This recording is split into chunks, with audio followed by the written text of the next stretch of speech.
to the road to growth, success of an entrepreneur. We've raised the bar. Learn firsthand from successful business owners and create your own path to success. I'm going to show you how great I am. It's time to hit the road to growth with team lead of the Enriquez Group, Realtor Vinny. Hi, Realtor Growth listeners. Today I have Natasha, sales coach and speaker.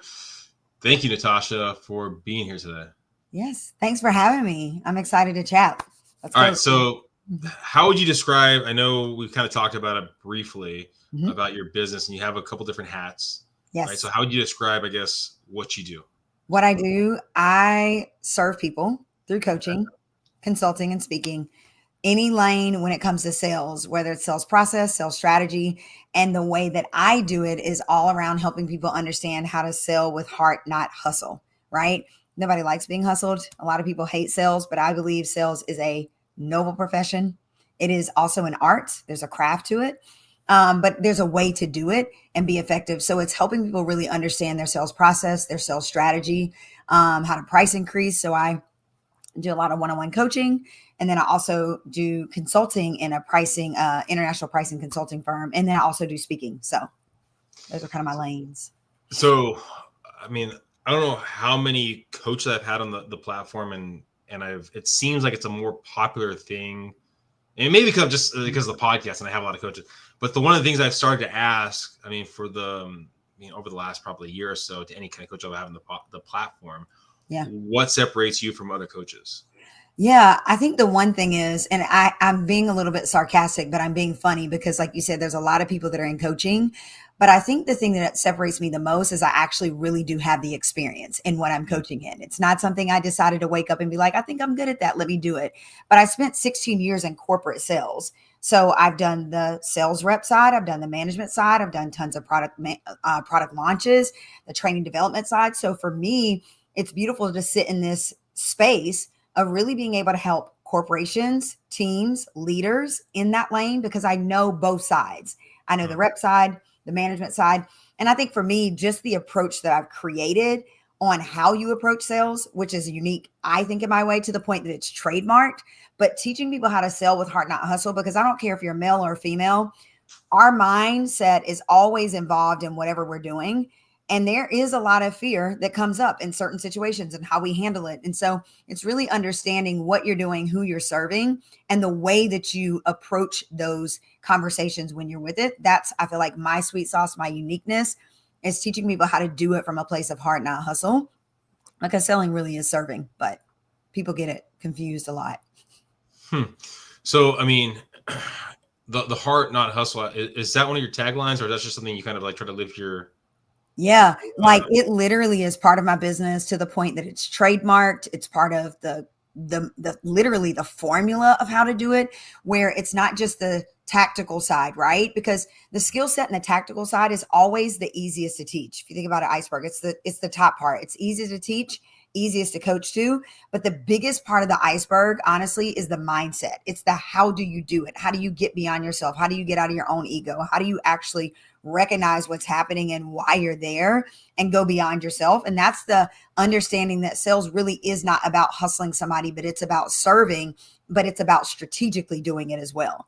So it is something that runs through the through line of my business and how to do it, because so many people have so many weird and just negative preconceived notions around sales, both men and women, like in the way that they approach it. And so the more you can help people unlock that and understand that there's a better way to do it, the more people make, the more money people make, the better they get at it, the more they become really partners with their client, right? Versus I'm just a vendor, I'm selling you something, right?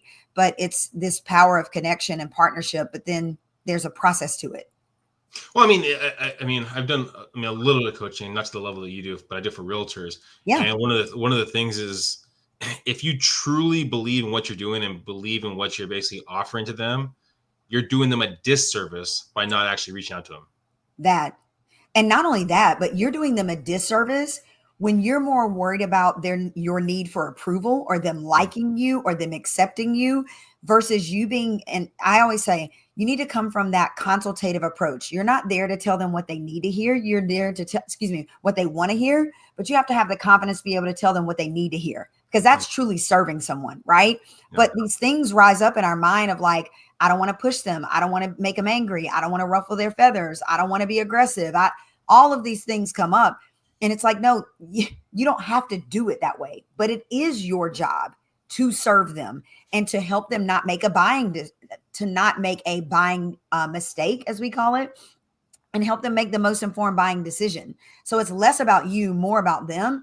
But sales is so crazy, the psychology part and how much happens subconsciously that trips people up. Oh yeah, for sure. Well, let's rewind. I mean, so a young Natasha, was she always into sales, or who was young Natasha? Talkative. I mean, I think it's an only child, talkative. I think it's just that wisdom when you were growing up as an only child. A lot of times you're in adult conversations, and motivated. I think a lot of that, I was just on a call with someone about a keynote speaking event later this year. And I was saying that, when you come from someone, or you come from a fabric, for me, it's my mom. My dad passed when I was 2 months old. It's always been me and my mom. And I've seen my mom drive, achieve, do things out of adversity. That's my blueprint, right? So at an early age, at a young age, which I have to temper this sometimes, right? Because sometimes it can get out of hand, is and it's in my personality, like my Enneagram, like I'm an achiever. So that is not ever anything that's absent. And I always say this, Vinny, I jokingly say it, but I'm for real. But I am what I call a recovering perfectionist. I'm always in recovery. So I like order. I like to have a goal. I like to have a strategy. I like to have a plan. And it's been that way. And I'm a very organized person. My mom's like, it's always been that way, right? Because as we grow into better humans and we evolve and change. But a lot of those things are just core sometimes in you. So. Have you dissected what the root of that is? Is it for the approval of your mom or something like that? I don't know. Yeah. You know what's so interesting? I think it's just part of it is being a product of the environment, right? Like my dad passed when I was 2 months old in a car wreck. My mom lost her parents her freshman year in college. She lost her dad in a car wreck. Her sophomore year in college, she lost her mom to breast cancer, right?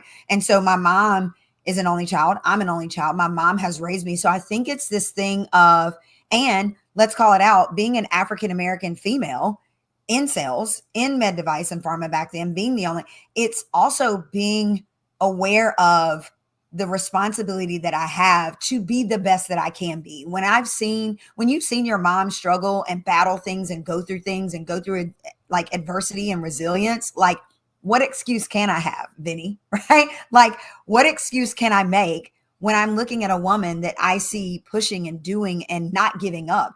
And so it's not even approving, but it's what do I want for my life, and how am I going to handle the struggles that come? Because they're going to come. I don't care who you are, what race you are, what ethnicity, what your gender is. We all are going to face challenges, but it's how do you get through it? And how do you look forward versus being stuck in the back? Did you take class, and this is going to talk, but do you take classes for like NLP or political science like that? Because what you're doing, and people that are listening to us and not watching us, she's doing the hand gesture where she has the ball, but then she puts the thumb on it. And from what I remember, that's basically when you do that. That's why a lot of politicians do it. It's believe me. Oh, no, I don't know. I'm just a hand talker. Okay.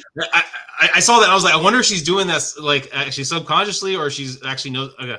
I think it's just me. I am a hand talker. It doesn't matter if it's on Zoom, if I'm in person with someone, or if I'm on a stage. I tell people, listen, you better mic me up because I'm moving. Don't put a stagnant microphone. You better put a lapel on me because I'm a mover, and make sure that the lapel is not in the way of my jacket because I move my hands.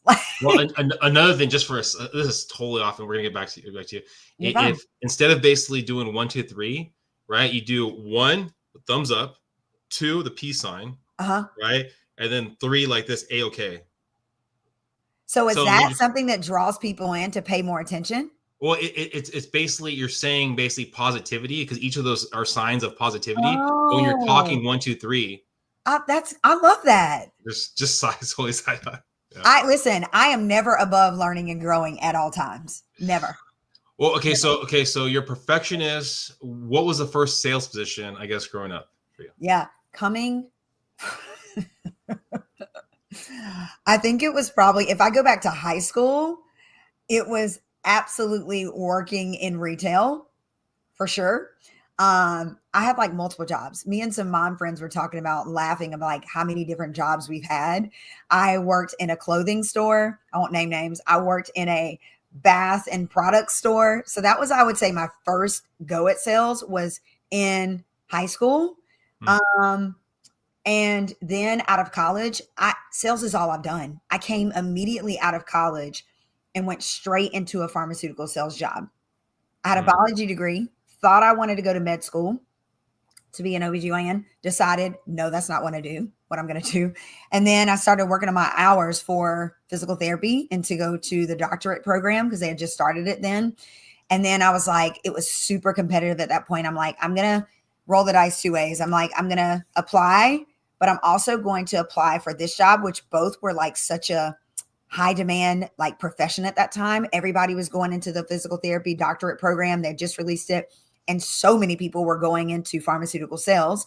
And for me, it made a lot of sense because I could marry my two passions, which is one, my degree, which was biology, science, right? And then my love for people. Like I could not go be Vinny in a chemistry or a biology lab with petri dishes, and I would probably get fired. Like no windows, I can't talk to people.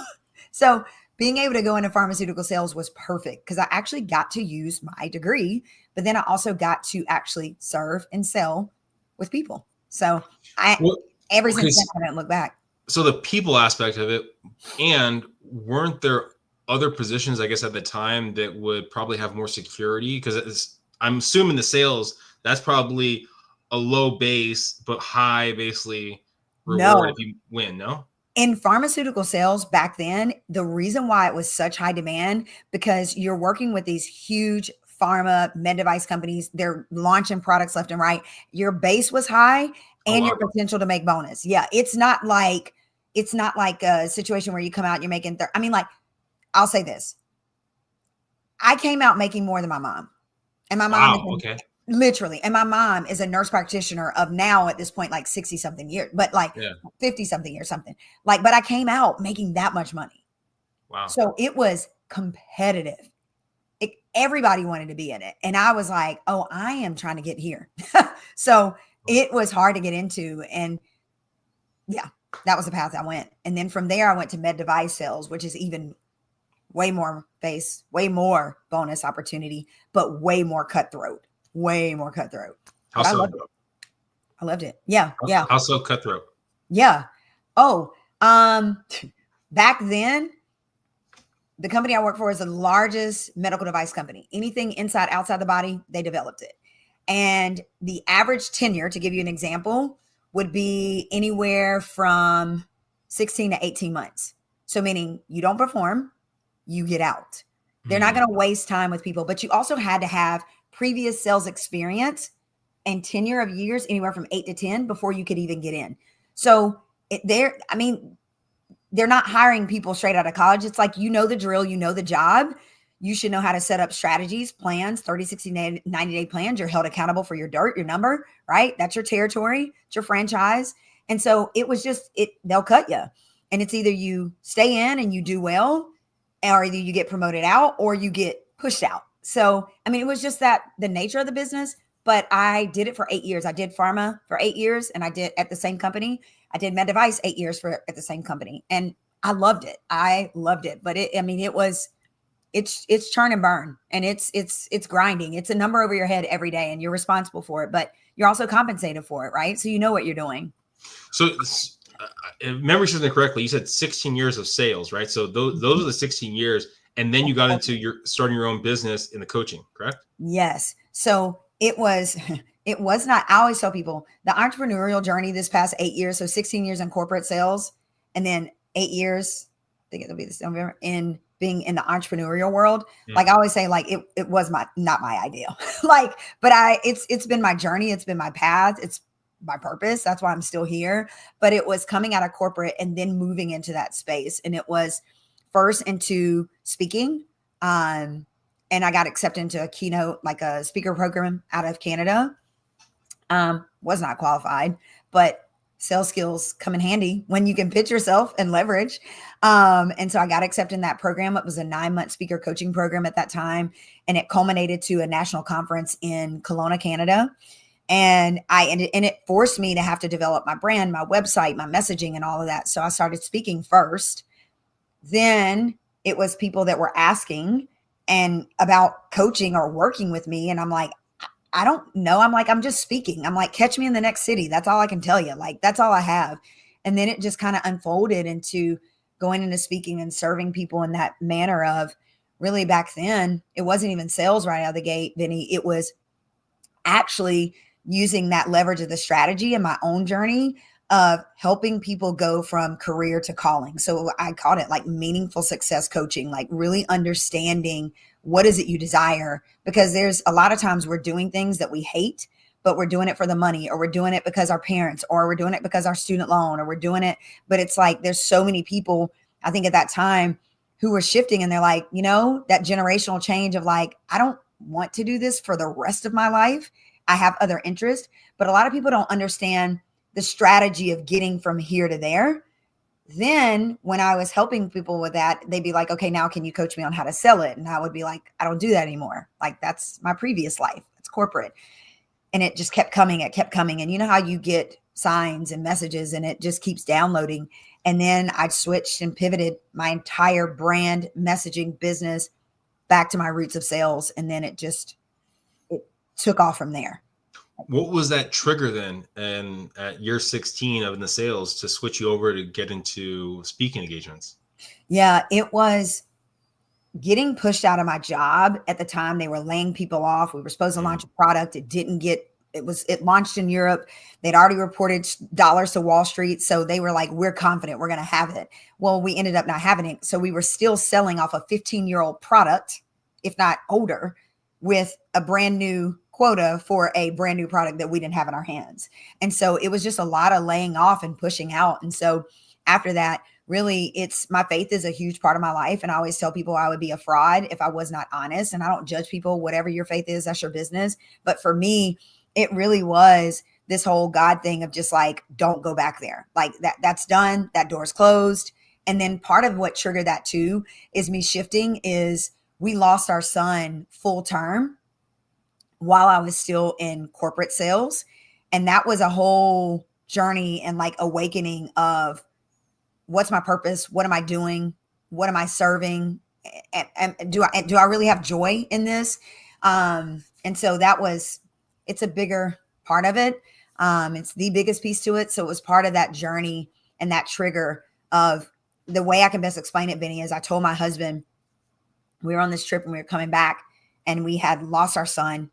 And he was full term, and we go on this trip, we get back. And I said to him, I was like, in my spirit, like in me, the message I keep hearing is, I know I'm made for more. I know I'm called for greater, but like, I just don't know what that is. Like I couldn't put it in a box, right? I couldn't.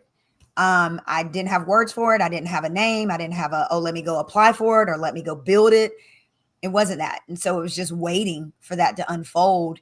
And it did at that time of being pushed out of my job. And it was like, go here. And I'm a former competitive gymnast. And at first it was going into being a health coach, love health and fitness. And then it was failing at that. Right. And then moving into the speaking opportunities. So it's been a journey. I tell people like entrepreneurship, like you better keep your hands open, right? If you're really open to this journey, you have to release to receive, because a lot of times we have these preconceived, and that was hard for me. Because like, again, what I say, I'm that type A perfectionist. I'm achiever. I like to have a plan. I like to set the goal. I like to go after it, but that's not life. It doesn't always work that way. So it's been a journey of getting here. But a beautiful. So the idea of, you mean it seems like a couple catalysts, right? I mean, the idea of wanting something more, your son passing away, and then also, I guess, the product not being the best product to sell and you kind of getting forced out. If the product was better, you're still making money, do you think those other two catalysts would have actually pushed you out of the business, or did you need all three of them together to really push you towards something else? Yeah, no, I think it would have pushed me out. It would have Yeah. pushed me out, especially losing my son. Like when you go through that kind of like trauma and tragedy, you evaluate everything. Like, I mean, the only reason I'm still on this earth is like literally my faith, like my mindset of like every day is worth pushing and getting up and finding joy. You have to like hunt for it at that point. I always say, happiness is based on happenings. It's very fleeting, right? Oh, I got a new job, I got a new car, I got money. It's not the thing that stays, but joy is an anchoring, right? It's joy even in the midst of the storms or things that are happening. And so when you get to places like that, there's no way I would have been able to stay in that. It wouldn't. Yeah. Why do you not allow yourself to stay in the sorrow? Right? Because the Oh, I passing do. and that kind of, oh, you did? Oh yeah. I mean, I went to grief counseling. I'm the first person to tell anyone, I'm like, listen, grief comes in waves, right? For some people, you're going to be grieving and it may look like 3 weeks. Some people, it may look 4 weeks, but when you have that kind of loss, grief comes and go. I mean, Mm. it's not linear. It's not cyclical. It's just a journey and it looks different for every single person. And the way that I explain sitting in the sorrow or actually acknowledging the grief and letting it be is there are times, Vinny, that I have to take a beat. Like, it's like, hey, I need to, I'm going to, and I will, because the way that I explain it, it's like a dam, right? A dam that has a crack in it and that water is behind that dam. And it's like the crack starts to release the water, right? And you can either ignore it or you can acknowledge it, right? But the more you ignore it, that water pressure is so strong, there's more and more cracks that pop up. And a crack might be easy if you acknowledge it to clean it up with a paper towel or a mop.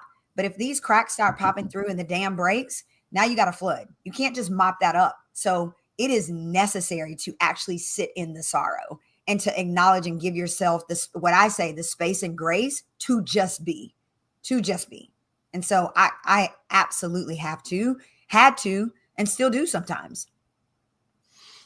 So what gets you back on the right track? I know you said kind of like the pushing towards the joy, pushing towards the positivity. Yeah. What basically is like that driving force? Yeah, is sometimes it's like understanding there's something greater than me. One, I have a son. I have an angel baby and an earthly baby. Two, I have a husband. Three, I have friends. I have community. I have my son's school. I have my mom. Like there's always something to be grateful for. And there's someone that needs me. It's never just about me. But if you let yourself wallow, then you will get in your head and it's like, it's poor me. It's this, is that. It's like at some point you got to pick it up and keep going. And again, I have the blueprint of my mom, right? So if my mom wouldn't have made decisions to do that, to grieve, but then to get up, to grieve, to get up in her times, would I be here? Would I be as healthy mentally? Maybe not. If I don't have a mom that's present, or if I have a mom that's checked out, or a mom that decided to be like, hey, I'm not going to be on this earth anymore, right? So it's like, I've seen it. And so therefore I hold myself to a level of responsibility to say it's not just about me and that there's something worth continuing to get up from and keep going over and over. It is building that list of I guess wins or positive things. That's something that you've put or someone taught you, or is that through grief counseling, or where did you kind of learn this mindset? Yeah, I think first is my mom, period. Like again, loss on loss on loss and this and that. And she's no different than someone else, right? There's people that do this and it's a choice. And so for me, I try to simplify things. It's a choice, right? So it's a choice. I can be miserable, I can be bitter, or I can be better, right? And so if I'm better, what's that going to do? It's going to make me feel better. And two, whoever I come in contact with or whoever I bump into, I'm going to be able to give, or my better will come off. So I think it's first is my mom. And then you get to a point, Vinny, where you're your whole own adult, right? Like you have to make your own decisions. And so I have to decide for myself that, damn it, I want to get up. Like I want to live. I want to thrive. I want to give myself a great life because it's very small, your amount of time here. It goes by so fast. But then again, what am I giving back to my family, my home first, my community, and extends out from there, my church, the kids that I lead. it's that. So you're, if we were talking in 5 years from now, where do you see your kind of speaking business, your coaching business? Where do you see that going? Yeah. I was saying this to a female that's in the sales industry, and she's pioneered it. She's been doing it for decades and kicked open a lot of doors. And I was thanking her. And I said, it's so funny when you start on this entrepreneurial journey. It doesn't matter what it looks like or what you're doing. There's a lot of things that you think you want, right? You're like, oh, I want this, I want that, I want that, I want $1 million business, I want that, da, da, da, da. And then you start to mature and you start to understand what some of those things cost you and the sacrifice and the fact that you can't be and do all things. And so for me at this point in the 5-year journey, like where I am now is I'm actually grateful. And so if there's more of that that continues to flow in, that's what I want, is that I'm able to serve, people go out, people come in, and there's a continuation. I don't have a desire to build some massive compound. I've been very clear about that. I learned that real quick. I don't want to have 15 million employees or a team under me. I like running it the way that I do, the way I am now, because, Vinny, I have the capacity to still be present with my family and to have the space to think and enjoy and travel like you were talking about. What good is all that money and all the hustle and the people I'm serving if I can't freaking enjoy it? I don't have the peace, if I don't have the space, if I don't have the time to take off, because I have been in the spaces of hustling and going after things, making a lot of money and being real, real tired, like tired as hell. I'm not interested in that. So for me, 5 years, it's still serving in my lanes of where I am right now. And it's just continuing to flow and me getting better and connecting with and serving more people.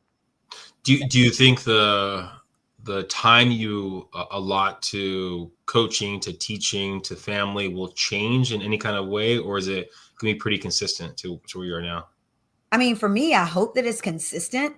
And also too, just the space that I sit in on the consulting side, I have the ability to say yes and no to things of what work I want to take on.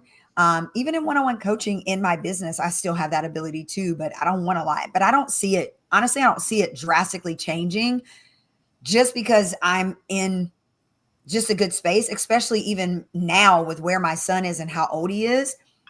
It's go time, right? There's a lot of activities. There's a lot of involvement. There's a lot of being present. There's a lot of being present at the school, right? So I don't see it changing because right now I'm just like in such this sweet spot. It's not too much and it's not too little. Gotcha. Well, thank you, Natasha, for being here. If people are listening and they're looking to get coaching from you, looking to sign you for a speaking engagement, what's the best way of getting more information? NatashaHemmingway.com with 2 M's. I'm not with 1 M, but 2 M's. Everything is on my website, or if you go to Instagram, you go to TikTok, it's all there, but NatashaHemmingway.com is the source. And then one last question. Yeah. If you had a crystal ball, and I know we talked about crystal ball for you and your business, if you had a crystal ball, where do you see coaching changing in the next 5-10 years? Because I've seen more of people where they do coaching and they get a percentage of the business, or like these other kind of creative, kind of weird, I guess, creative or weird things. But do you foresee something's going to change in the coaching business?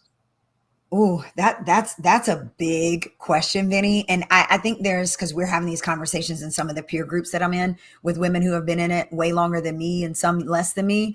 I think there is a lot that's changing in the corporate industry, if I'm speaking on that side, with AI and things like that. But and coaching happens even in the corporate industry where they consult and they bring people in, or even if you're on the entrepreneurial side.